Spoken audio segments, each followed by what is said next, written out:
Welcome to our channel. నేను మీ చరణ్ పరణి. జగన్ అసెంబ్లీకి good bye చెప్పనున్నారా? ప్రస్తుతం పరిస్థితులు చూస్తుంటే అలాగే అనిపిస్తుంది. జగన్ మీద ఇలాంటి వాదన ఒకటి కొత్తగా బయలుదేరింది. జగన్ అసెంబ్లీకి వచ్చే ఉద్దేశంలో లేడని, ఆయన అసెంబ్లీకి గుడ్ బై చెప్పేస్తాడని చెప్పేసి కొన్ని కథనాలు వినిపిస్తున్నాయి. దీన్ని బట్టి చూస్తే అసలు ఏంటి, దీని వెనక ఏముంది, జగన్ ఎందుకు అసెంబ్లీకి గుడ్ బై చెప్పాలనుకుంటున్నాడు అనేది చూస్తే గానీ, రేపు 8వ తారీఖు వైఎస్ఆర్ 75వ జయంతి సందర్భంగా జగన్ మళ్ళీ కడప జిల్లా పర్యటన చేయనున్నారు. ఆ పర్యటనలో భాగంగా ఆయన పులివెందుల తన సొంత నియోజకవర్గంలో 3 రోజుల పాటు పర్యటించి ఆయన వైఎస్ఆర్ గారికి నివాళులర్పించి అక్కడి నుంచి కొత్త నిర్ణయాలు కొన్ని తీసుకోబోతున్నారని తెలుస్తుంది. అదేంటంటే, ఆయనకు ఆల్రెడీ ఎలక్షన్లో ఓడిపోవడంతో, అది కూడా ఘోరంగా ఓడిపోయి ఒక విధమైన అవమానానికి గురైనట్టుగా ఆయన చాలా రోజులుగా ఫీల్ అవుతున్నారు. ప్రజలకు మంచి చేసిన వాళ్ళే ఏదో కావాలని ఓడించినట్టుగా ఆయన చాలా రోజులు అదే భ్రమలో ఉండి కొద్దిగా ఇబ్బంది పడుతూ ఆయన ప్రెస్ మీట్లలో కూడా ఇదే విషయాలు చెప్తూ వచ్చారు. ప్రజలకు ఎన్నో చేశాము కానీ ఓడించారని. అంటే వాళ్ళ తప్పులు వాళ్ళు రియలైజ్ అవ్వలేదు ఇంతవరకు కూడా. సో అలా ఆయన అసెంబ్లీకి సంబంధించి రావడానికి కూడా పెద్దగా ఇష్టపడలేదు. మళ్ళీ ప్రజల్లోకి రావాలి, అసెంబ్లీలో కనిపించాలి అనే దానికి ఆయన ఎందుకో సుముఖంగా లేనట్టుగా కనపడ్డాడు. ప్రెస్ మీట్లలో కూడా ఆ విధంగానే ప్రవర్తిస్తూ వచ్చారు. అయితే ప్రస్తుతం ఆయన కేవలం 11 సీట్లే వచ్చాయి కాబట్టి ఈ 11 మందితో అసెంబ్లీలో నెగ్గుకు రాలేము అని చెప్పి ఆయనకు ఒక ఆలోచన ఉంది. గతంలో కూడా ఇలాగే ఆయన ప్రతిపక్షంలో ఉన్నప్పుడు అసెంబ్లీకి వెళ్లకుండా ఆయన కొన్ని రోజులు వెళ్ళిన తర్వాత అక్కడ గొడవపడి ఏదో ఏదో ఒక కారణంతో బయటకు వచ్చేసి ఓదార్పు యాత్ర పెట్టుకొని, అలా ఓదార్పు యాత్ర మొదలుపెట్టి దాదాపు 3 సంవత్సరాల పాటు ప్రజల్లోనే ఉంటూ ఓదార్పు యాత్ర తిరుగుతూ అందరినీ ఓదారుస్తూ రాష్ట్ర స్థాయిగా పర్యటన చేశారు. ఆ విధంగా ఆయన ఒక విధమైన ఎలక్షన్ క్యాంపెయినింగ్ చేసుకున్నారు. అసెంబ్లీకి వెళ్ళి ప్రజల సమస్యలు మాట్లాడలేదు. కేవలం బయట నుంచి మైక్లో నేను అది చేస్తాను ఇది చేస్తానని వాగ్దానాలు చేశారు. నిజానికి ప్రజానాయకుడు అనే వ్యక్తి అసెంబ్లీకి వెళ్ళకపోతే ప్రజాస్వామ్యానికి అది పెద్ద దెబ్బ. ప్రజాస్వామ్యం అంటే ఏంటి? ప్రజాస్వామ్యంలో అత్యంత ముఖ్యమైన ఘట్టం ఏంటి? కేవలం ఎలక్షన్లు, గెలుపులు, ఓటములు కాదు. ప్రజాస్వామ్యంలో అతి ముఖ్యమైన యాక్టివిటీ, ముఖ్యమైన ఘట్టం అసెంబ్లీకి వెళ్ళి ప్రజల కోసం మాట్లాడడం. లేదా పార్లమెంట్లో అయితే పార్లమెంట్కి వెళ్ళి ప్రజా సమస్యల గురించి మాట్లాడడం. ఈ రెండిట్లో జాతీయ స్థాయిలో కావచ్చు, రాష్ట్ర స్థాయిలో కావచ్చు, నాయకులు అనేవాళ్ళు అసెంబ్లీకే వెళ్ళకపోతే ఇక ఏం పనులు జరుగుతాయి? ప్రజల గురించి అక్కడ ఎవరు మాట్లాడతారు? ప్రజల సమస్యలు అక్కడ ఎవరు తెలియజేస్తారు ప్రభుత్వానికి? లేదు, ప్రభుత్వం ఏవైనా తప్పులు చేస్తే ఆ తప్పుల్ని ఎండగట్టాల్సిన బాధ్యత కూడా ప్రతిపక్షం మీదే ఉంటుంది.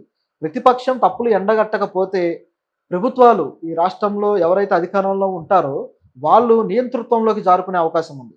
అంటే ప్రభుత్వాలు నియంతృత్వంలోకి వెళ్లకుండా కంట్రోల్ చేయాల్సిన బాధ్యత ఎవరి మీద ఉంటుంది? ప్రతిపక్షం మీద ఉంటుంది. అయితే నాకు ప్రతిపక్ష హోదా ఇవ్వండి, ప్రతిపక్ష హోదా ఇస్తేనే నేను అసెంబ్లీకి వస్తానని చెప్పి మళ్ళీ ఏదో గోములు మొదలెట్టారు. ప్రతిపక్ష హోదా ఒకరు ఇచ్చేదేంటి? అది హక్కుగా సంపాదించుకోవాలి. అది ఓట్లు, సీట్లు సంపాదించుకుంటే అప్పుడు వస్తుంది ప్రతిపక్ష హోదా. ఊరికే ఇచ్చేది కాదు కదా, అదేం చాక్లెట్ కాదు ఇచ్చేయడానికి. కానీ ఇది ఒక వాదన తీసుకొచ్చి నాకు ఇవ్వలేదు కాబట్టి నేను రాను. అసెంబ్లీకి ఎవరి కోసం వెళ్తున్నారు? ఆ సీట్లో కూర్చొని నిద్రపోవడానికి వెళ్ళట్లేదు కదా. ఎవరి కోసం వెళ్తున్నారు? ప్రజల కోసం. ప్రతిపక్ష హోదా ఉన్నా లేకున్నా కేవలం 11 మంది కాదు, కేవలం తను ఒక్కడు గెలిచినా సరే అసెంబ్లీకి వెళ్ళి మాట్లాడాలి. కానీ అలా వెళ్ళడాన్ని ఒక అవమానంగా భావించి కొత్తగా వేరే ఆలోచన చేస్తున్నట్టుగా కనిపిస్తుంది. అదేంటంటే, తాను తన ఎమ్మెల్యే పదవికి, శాసనసభ సభ్యత్వానికి రాజీనామా చేసి అక్కడి నుంచి తను జాతీయ స్థాయి రాజకీయాల్లోకి వెళ్ళాలని, ఎంపీగా పోటీ చేసి గెలిచి అక్కడికి వెళ్ళాలని ఆలోచిస్తున్నారు. మరి ఎంపీగా పోటీ చేయాలంటే ఎక్కడ ఖాళీగా ఉంది, ఎక్కడ చేయాలి? ప్రస్తుతానికైతే రాష్ట్రంలో ఎక్కడ బై ఎలక్షన్ జరిగే పరిస్థితి ఏమీ లేదు. దానికోసం ఆయన ఏం ప్లాన్ చేశారంటే, కడప ఎంపీగా ఉన్న అవినాష్ రెడ్డిని రాజీనామా చేయించి అక్కడి నుంచి జగన్ పోటీ చేసి ఎలక్షన్లో నెగ్గి జాతీయ స్థాయికి వెళ్ళాలని ఆయన ఆలోచిస్తున్నారు. అంటే జాతీయ స్థాయికి వెళ్ళడం ద్వారా జాతీయ స్థాయిలో ఇప్పుడు ఆయన తన వైఎస్ఆర్సీపీ పార్టీ అధినేతగా ఆయన పార్లమెంట్కి ఎంట్రీ ఇస్తారనమాట.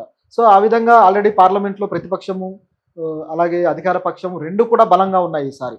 సో ఇప్పుడు ఆయన అక్కడికి వెళ్ళడం ద్వారా ఆయన మంతనాలేవో ఆయన చేసుకునే అవకాశం ఉంది. ఆయన అక్కడికి వెళ్తే తన కేసుల విషయంలో కూడా ఎవరు తనకు సపోర్ట్గా ఉంటే వాళ్ళ వైపు మొగ్గు చూపే అవకాశం ఉంది. ఎందుకంటే మోడీ ఇప్పుడు ఎలాగో సంకీర్ణ ప్రభుత్వం నడిపిస్తున్నారు కాబట్టి ఏదైనా అటు ఇటు కాకుండా తన చుట్టూ కొంతమందిని, ఇలాంటి ఇతర పార్టీల, స్థానిక పార్టీల ఎంపీలని తన చుట్టూ పెట్టుకోవడం మోడీ గారికి అవసరం. సో ఆయన ఇలాంటి లాజిక్లో ఇప్పుడు జగన్కి ఆల్రెడీ 4 ఎంపీలు ఉన్నారు. ఇప్పుడు ఒకవేళ అవినాష్ రెడ్డితో రాజీనామా చేయించి ఆయన కానీ పోటీ చేసి గెలిస్తే అదే తాను ఆ 4 ఎంపీలో భాగం అవుతాడు. సో ఆయన బేరం చేసుకోవడానికి అనుకూలంగా ఉంటుందని ఆయన ఆలోచన. అయితే తన పులివెందుల స్థానానికి ఆయన రాజీనామా చేస్తే అక్కడ పోటీ చేసేది ఎవరో కాదు, ఆయన తల్లి విజయమ్మ గారిని పోటీకి నిలబెట్టాలని చెప్పి ఆయన ఆలోచిస్తున్నాడు. షాకింగ్గా ఉందా? ఇది ఎవరు ఊహించని ట్విస్ట్. అవును. విజయమ్మ గారు చాలా కాలంగా రాజకీయాలకు దూరంగా ఉన్నారు. అలాగే జగన్ గారి ప్రభుత్వంలో కూడా ఆమె ఎప్పుడూ ఇన్వాల్వ్ అయింది లేదు. మొన్న ఎలక్షన్స్‌లో కూడా ఆమె ప్రచారంలో ఏ విధంగానూ భాగం కాలేదు.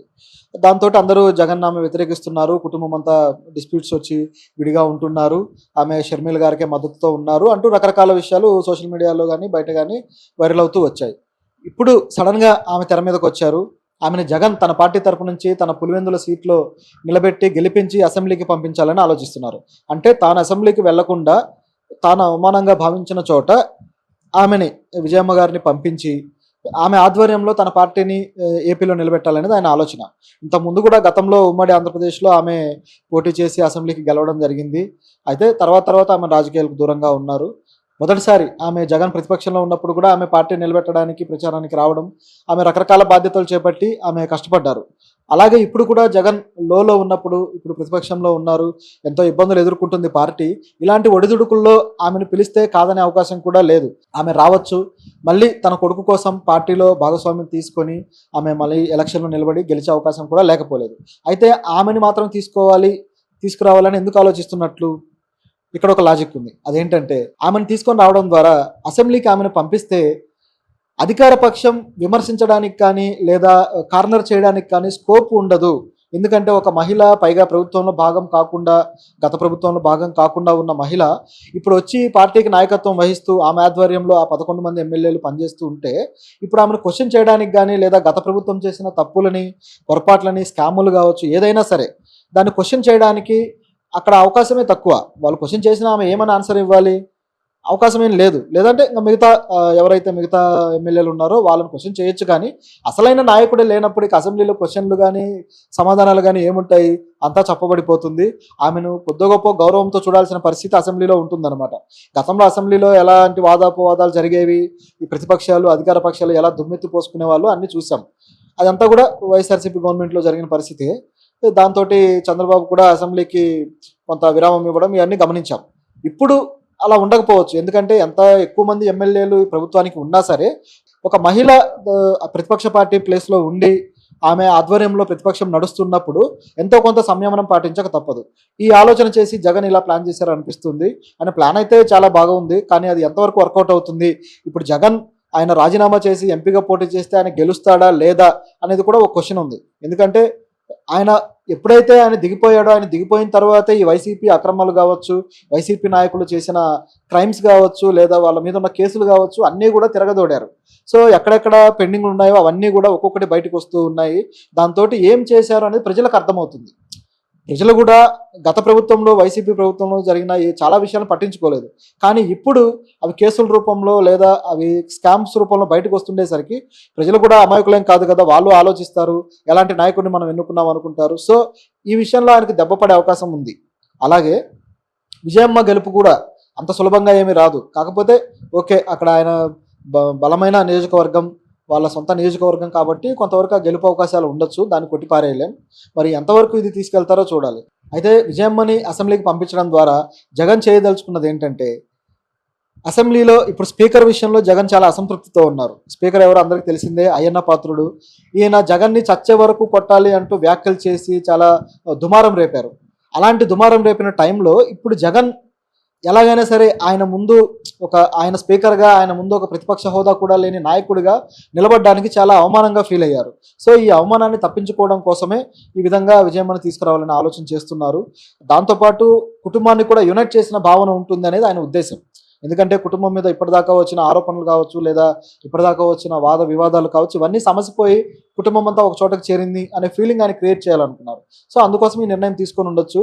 అయితే ఇందులో ఎంతవరకు పాసిబిలిటీ ఉంది ఆయన అనుకున్నది జరగడానికి అని చూస్తే మాత్రం